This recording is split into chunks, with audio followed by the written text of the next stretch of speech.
Alors, est-ce que le fait de démissionner vous empêche forcément d'avoir droit aux indemnités de chômage après votre démission?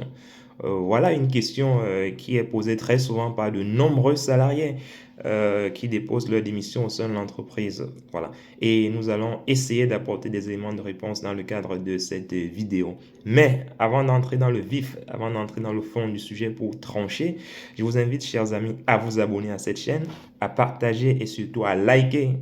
N'hésitez pas aussi à laisser en commentaire les thèmes sur lesquels vous aimeriez qu'on revienne dans le cadre de nos prochaines vidéos et nous nous ferons le plaisir justement de faire de nouvelles vidéos, n'est-ce pas, sur ces thèmes-là. Alors, est-ce que la démission est synonyme d'absence d'indemnité de chômage derrière? Il faut dire avant de commencer, il faut préciser ce que c'est qu'une démission parce que en droit, les mots ont un sens. Une démission, c'est un acte juridique par lequel un salarié manifeste de façon claire et non équivoque son intention de quitter une entreprise. Voilà, le salarié décide de ne plus venir travailler et il notifie voilà, sa décision à son employeur. Il doit naturellement respecter un délai de préavis qui varie très souvent en fonction de la durée, de sa durée de présence au sein de l'entreprise ou encore de sa catégorie professionnelle. Voilà. Cela dit, toutes les démissions, en principe, ne privent pas le salarié justement du droit au chômage. Tout d'abord, il y a des démissions qu'on appelle les démissions légitimes. Par exemple, si vous êtes une femme et que vous quittez et que voilà, votre conjoint ou votre conjointe a déménagé voilà, de la ville où vous travaillez, vous pouvez naturellement déposer votre démission auprès de l'employeur pour suivre votre conjoint ou votre conjoint. Dans ce cas, vous aurez droit aux indemnités de chômage derrière parce que cette démission, elle est légitime.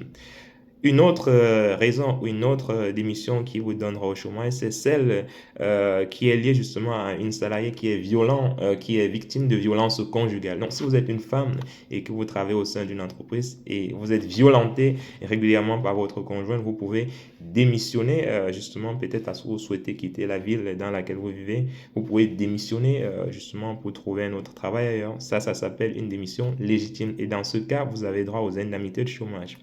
Une autre démission qui peut vous permettre justement de bénéficier des indemnités de chômage, c'est la démission qui consiste à activer derrière un projet de reconversion professionnelle. Donc, si vous décidez de démissionner pour derrière créer peut-être une entreprise, vous lancer en freelance et tout, le temps que votre entreprise démarre, le temps que vous preniez vos marques, la loi vous donne la possibilité de toucher les indemnités de chômage derrière. Et dans ce cas-là, il n'y a pas de difficulté normalement si vous prouvez effectivement que vous allez vous lancer dans un projet de reconversion professionnelle. Donc, vous voyez qu'il y a des cas justement de démission qui ne vous privent pas des indemnités de chômage. C'est des idées reçues que de penser que voilà, toutes les démissions vous privent automatiquement de vos indemnités de chômage. Voilà. Une autre démission qui n'est pas très souvent abordée, c'est lorsque votre employeur refuse de vous verser vos salaires malgré une décision de justice, n'est-ce pas,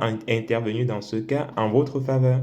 Donc, si le juge décide que votre employeur doit vous verser votre salaire et l'employeur, lui, refuse de s'exécuter, dans ce cas, vous pouvez démissionner et votre démission est considérée comme légitime.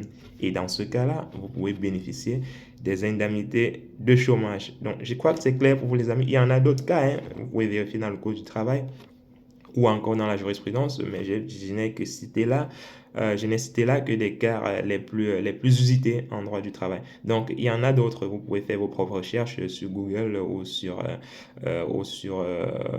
d'autres moteurs de recherche. Vous trouverez tous les éléments de réponse à vos questions. Voilà. J'espère que c'est clair pour vous, les amis. N'hésitez pas, comme je l'ai dit à l'entame de cette vidéo, à commenter, à partager et surtout, à vous abonner parce que nous avons besoin de votre force pour continuer à faire des vidéos comme celle-ci et impacter le plus grand nombre. Allez, on est ensemble les amis et prenez soin de vous.